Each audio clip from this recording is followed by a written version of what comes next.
Welcome to Srini TV. ప్రముఖ journalist మన సత్యమూర్తి గారు ఈరోజు మనతో ఉన్నారు. ఈరోజు ఆయన గురించి మనం విద్యాశాఖ విప్లవం, అందులో తీసుకొచ్చే మార్పులు, నారా లోకేష్ గారు తీసుకొస్తున్న సంస్కరణల గురించి ఆయన మనతో చర్చించడానికి మన స్టూడియోకి ఉన్నారు. నమస్తే అండి. నమస్కారం అండి. సార్, విద్యాశాఖకు సంబంధించి మన విద్యాశాఖ మినిస్టర్ నారా లోకేష్ గారు వచ్చే 10 ఏళ్లలో ఆయన చెప్పేది ఏంటంటే 2023కు ముందు విద్యాశాఖ, 23 తర్వాత విద్యాశాఖ అని లెక్కలు వేసుకుంటారు అని చెప్పి, దానికి తగ్గట్టు సంస్కరణలు నేను తీసుకొస్తాను, ఇది విద్యాశాఖ అనేది నాకు భారం కాదు బాధ్యత అంటూ ఎన్నో సంస్కరణలు తీసుకురావడానికి ఆయన ట్రై చేస్తున్నారు. దీని మీద మీ అభిప్రాయం చెప్పండి. మెయిన్గా ఏంటంటే సిలబస్లో మార్పులు తీసుకురావాల్సిన అవసరము, ఆవశ్యకత చాలా ఉంది. ఓకేనండి. సో దాని మీద మెయిన్ ఫోకస్ పెట్టడం, అది నిజంగా ఒక రకంగా చూస్తే అది సాహసం అనే చెప్పాలి. ఓకే. అది కూడా ఎందుకు వచ్చింది అంటే, చాలా సందర్భాల్లో మనం అవుట్డేటెడ్ సిలబస్ విద్యార్థులకి ఇవ్వటం వల్ల వాళ్ళు ఆ తర్వాత, అంటే చదువు అయిపోయిన తర్వాత, 10th అయిపోయిన తర్వాత కొంతమంది జాబులకు వెళ్ళడానికి ప్రయత్నం చేస్తారు. ఇంటర్ అయిపోయిన తర్వాత జాబ్, వొకేషనల్ కోర్సులకి వాటికి వెళ్ళడానికి కొంతమంది ప్రయత్నం చేస్తారు. కొంతమంది టెక్నికల్ స్టడీస్కి వెళ్ళిపోతారు, ఇంజనీరింగ్ లేకపోతే అటువంటివి వెళ్ళిపోతారు. కొంతమంది డిగ్రీ చేసిన తర్వాత వాళ్ళు ఫర్దర్గా MBA అటువంటివి చేసుకోవడానికి వెళ్తారు. ఏదైనా కానీ ఏ దశలో చదువు ఆపేసి, అంటే చాలామంది అన్ని సంవత్సరాల పాటు చదివించే శక్తి తల్లిదండ్రులకు ఉండకపోవచ్చు, చదివే ఓపిక విద్యార్థులకు ఉండకపోవచ్చు. ఓకే. ఏ స్టేజ్లో అయినా సరే వొకేషనల్ కోర్సులు తీసుకొని ప్రొఫెషనల్ డిగ్రీలు చేసుకొని వాళ్ళు వాళ్ళ కాళ్ళ మీద వాళ్ళు నిలబడేలాగా సిలబస్ ఉండాలి. ఖచ్చితంగా. అది ఆ ప్రయత్నం ఇప్పుడు ప్రారంభమైంది. ఇది మామూలుగా ఇది కొంత దూరం పోయిన తర్వాత చూస్తే జనరల్గా మొత్తం అంతా నేషనల్ లెవెల్లో కూడా ఇటువంటి సిలబస్ పెట్టాలన్న డిమాండ్లు రావడానికి అవకాశం ఉంది. అటువంటి పకడ్బందీ ఏర్పాట్లని నిజంగా అలా జరిగితే అదొక విప్లవం. ఇప్పుడు విద్యాశాఖ మంత్రిగా, అంటే ఆయన యాక్చువల్గా విద్యాశాఖ కాదు, HRD మంత్రి, human resource development ministry. Okay. అందులో విద్య అనేది ఒక పార్ట్ అన్నమాట. సో మొదటి నుంచి కూడా దాన్ని ఒక సవాల్గా తీసుకొని లోకేష్ పనిచేస్తూ ఉన్నాడు. చాలామంది ఏమన్నారంటే, ఆయన విద్యాశాఖ తీసుకున్నప్పుడు జనరల్గా ఏంటంటే విద్యాశాఖలో మొత్తం ఈ టీచర్లు, యూనియన్లు, మెయిన్గా విద్యాశాఖ మంత్రి అంటే ఏంటి అంటే ఈ టీచర్ల యూనియన్లతోటి మాట్లాడటం, వాళ్ళ ట్రాన్స్ఫర్లు, ఇవి తప్ప ఇంకా ఏ కార్యక్రమం తీసుకునేవాళ్ళు కాదు గత ప్రభుత్వంలో. మొత్తం అసలు నేను మొత్తం ఉమ్మడి ఆంధ్రప్రదేశ్ అప్పటి నుంచి చెప్తున్నాను. అప్పటి నుంచి చూసుకున్నా కానీ విద్యాశాఖ మంత్రి అంటే ఈ కౌన్సిల్, ఇవి టీచర్లు, ట్రాన్స్ఫర్లు, కూడా వస్తాడు, నా భార్య కూడా అక్కడ పనిచేస్తుందండి నన్ను అక్కడికి పంపించండి అంటాడు. ఒక ఆమె వస్తుంది, మా భర్త అక్కడ పనిచేస్తున్నాడండి నన్ను అక్కడికి పంపించండి అని. ఈ గోల తప్ప స్టూడెంట్స్కి ఏంటి మేలు చేయాలి అనేది ఉండదు. చాలా తక్కువ పర్సంటేజ్ టీచర్లకే అది ఉంటుంది. ఎందుకు అంటే ఎంతసేపు వాళ్ళు అడిగిన కోరిక తీర్చదు గవర్నమెంటు. వాడు ఎంతసేపటికి వాళ్ళ పర్సనల్ ప్రాబ్లమ్స్లో వాళ్ళు ఉంటారు.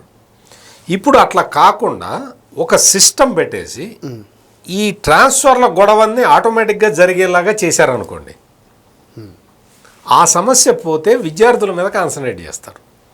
ఇప్పుడు ఆంధ్రప్రదేశ్లో నారా లోకేష్ చేస్తున్న పని అది. అయితే 2021 వరకు 38 లక్షల మంది విద్యార్థులున్న గవర్నమెంట్ స్కూల్లో విద్యార్థులున్న వాళ్ళు 24-25కి వచ్చేటప్పటికి, అంటే 20 వరకు 2020 వరకు 38 లక్షల మంది ఉండేవాళ్ళు. 24కి వచ్చేటప్పటికి దాదాపు 29 లక్షలకు పడిపోయింది వాళ్ళ సంఖ్య, గవర్నమెంట్లో చదివే విద్యార్థుల. మీరు ఆ క్వశ్చన్ చెప్పండి. దీన్ని మళ్ళీ పెంచగలుగుతారా? అదే చెప్తున్నా. ఇంకోటి ఏంటి అంటే, మీరు ఎప్పుడైనా చూడండి, ఉమ్మడి ఆంధ్రప్రదేశ్ ఉన్నప్పటి నుంచి కూడా చంద్రబాబు నాయుడు ఎప్పుడు ముఖ్యమంత్రి అయినా, ఇప్పటికి ఆయనకు 3 సార్లు అయిపోయింది, ఇది 4వసారి ముఖ్యమంత్రి కావడం. ఆయన ఎప్పుడు ముఖ్యమంత్రి అయినా సరే ఆయన స్పెషల్ ఫోకస్ డ్రాప్అవుట్స్ మీద ఉండేది. స్కూళ్ళల్లో హాజరు పర్సంటేజ్ ఎట్లా పెంచాలి, డ్రాప్అవుట్స్ని ఎట్లా తగ్గించాలి అనేది ఆయన మెయిన్ ఫోకస్ ఉంటుంది ఎప్పుడైనా సరే. ఆయన ముఖ్యమంత్రిగా లేనప్పుడు అది స్లిప్ అయిపోతూ ఉంటుంది. ఉమ్మడి ఆంధ్రప్రదేశ్లో అదే జరిగింది. ఇప్పుడు ఆంధ్రప్రదేశ్లో అయితే మరీ దారుణంగా, ఎంత దారుణంగా అంటే మీకు గవర్నమెంట్ స్కూల్స్ అంతకు ముందర బెస్ట్ అవైలబుల్ స్కూల్స్ అనే ఒక అద్భుతమైన ప్రోగ్రాం ఉండేది. అవును. ఆ బెస్ట్ అవైలబుల్ స్కూల్స్ ప్రోగ్రామ్ని జగన్మోహన్ రెడ్డి వచ్చి తీసేశాడు. ఒకటే కాదు, విద్యాశాఖలో చాలా తీసేశాడు. అందులో ఇది ఒకటి ఇంపార్టెంట్. ఇది ఓకే. బెస్ట్ అవైలబుల్ స్కూల్స్ తీసేయటంతో చాలామంది విద్యార్థులకి చదువుకోవటం మీద ఇంట్రెస్ట్ తగ్గింది.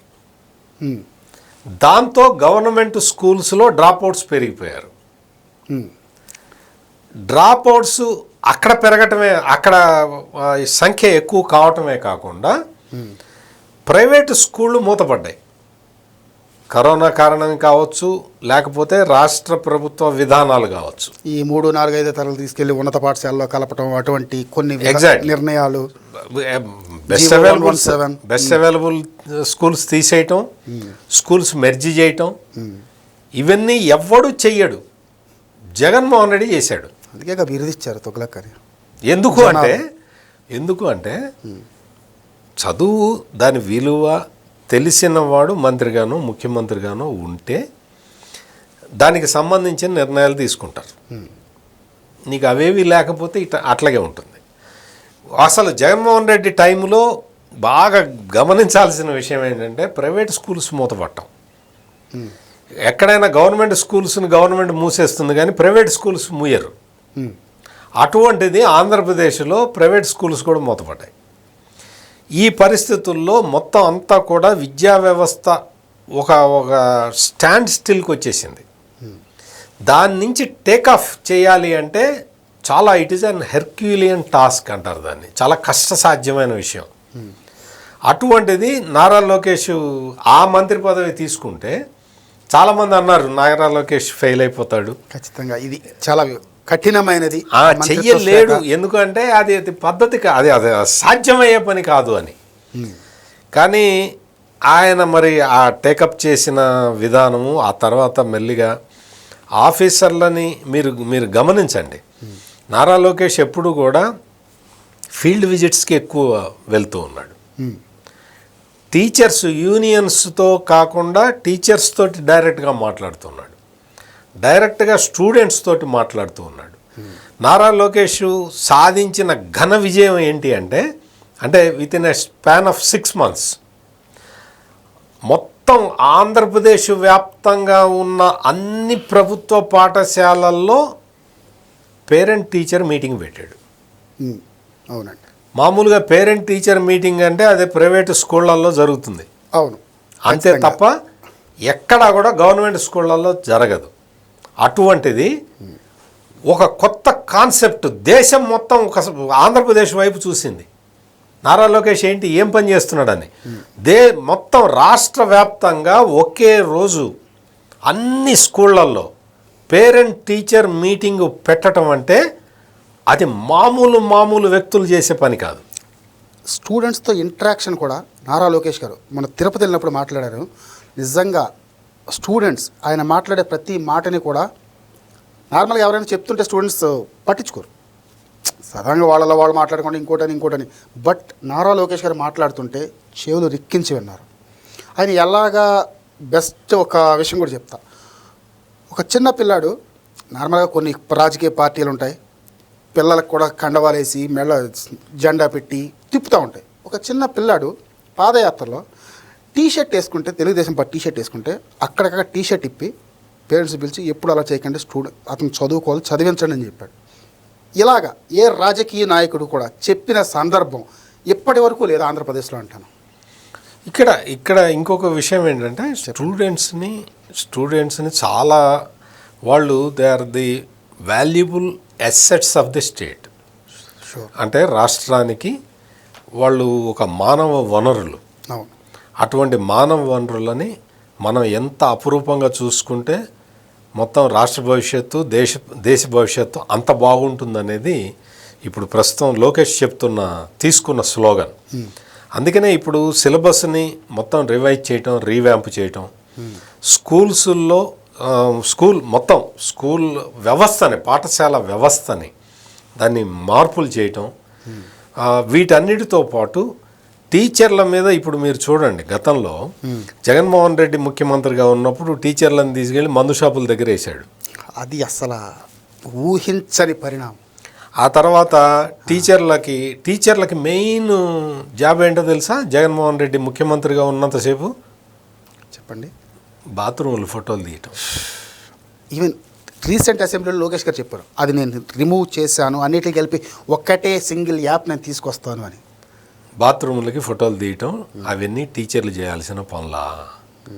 ఇటువంటివి చేసి నీకు అమ్మఒడి ప్రోగ్రాంలో 2000 కట్ చేసి ఏది బాత్రూములు క్లీన్గా ఉంచడానికి, బాత్రూంలో క్లీన్గా ఉంచటం అనేది ప్రభుత్వ బాధ్యత.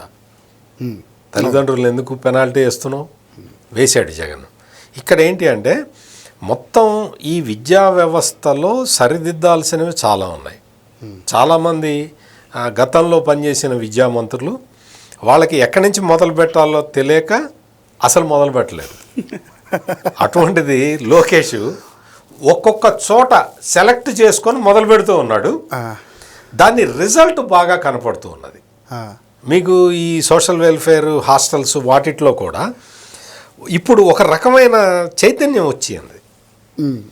కొత్త కాన్సెప్ట్ స్కూల్స్, మోడల్ స్కూల్స్ ఇవన్నీ కూడా రాబోతూ ఉన్నాయి. మీకు టెక్నికల్ ఎడ్యుకేషన్, మీకు మొన్న మైక్రోసాఫ్ట్ తోటి ఒక ఒప్పందం జరిగింది. అంతకు ముందర మీరు బైజూస్ అనే ఒక కంపెనీ తోటి జగన్మోహన్ రెడ్డి ప్రభుత్వం అగ్రిమెంట్ అయింది. కంపెనీ లేదు. ఆ కంపెనీ లేకపోవటం కాదు, ఉన్నప్పుడు ఫ్రాడ్ చేసిన కంపెనీ. ఓకే, మొత్తం జగన్మోహన్ రెడ్డి ఇక్కడ సంతకాలు పెడుతున్నాడు అగ్రిమెంట్ మీద. ఆ బైజూస్ కంపెనీ బెంగళూరులో ఎంప్లాయీస్ బయటకు వచ్చేసారు. మేము పనిచేయము, ఈ కంపెనీలో పనిచేయము, ఈ కంపెనీ మమ్మల్ని మోసం చేస్తున్నది అని చెప్పి పెన్ డౌన్ స్ట్రైక్ చేసి బయటకు వచ్చారు. ఆ తర్వాత ఈయన అగ్రిమెంట్ రాసుకొని వాళ్ళకి డబ్బులు ఇచ్చాడు. అంటే అసలు ఆ కంపెనీ ఏంటి, వాళ్ళ కాన్సెప్ట్ ఏంటి, వాళ్ళు ఏం చేస్తారు, వాళ్ళు చెప్పేది ఏంటి అనేవి ఏవి చూడకుండా వాళ్ళకి డబ్బులు ఇచ్చేసాడు. ఎందుకు ఇచ్చాడో మనందరికీ తెలుసు. ఆ డబ్బులు ఇక్కడ డబ్బులు రిలీజ్ కాగానే బెంగళూరులో ఎంప్లాయీస్ అందరూ నీకు డబ్బులు వచ్చినాయి కదా, మా జీతాలు మాకు ఇవ్వని అడిగారు. అంటే నీకు ఎంత దౌర్భాగ్యపు కంపెనీకి ఆ కాంట్రాక్ట్ కట్టబెట్టారో చూడు. ఇంకొక విషయం ఏంటంటే, ఇప్పుడు చెప్తుంటాడు జగన్మోహన్ రెడ్డి వచ్చి పబ్లిక్ మీటింగుల్లో, నేను విద్యార్థులకి ట్యాబ్లు ఇచ్చాను, చంద్రబాబు నాయుడు ఇవ్వట్లేదు అంటాడు. నువ్వు ట్యాబులు 1 సంవత్సరం ఎంతమందికి ఇచ్చావో చెప్పు, అందులో నీకెంత మిగిలిందో నేను చెప్తా.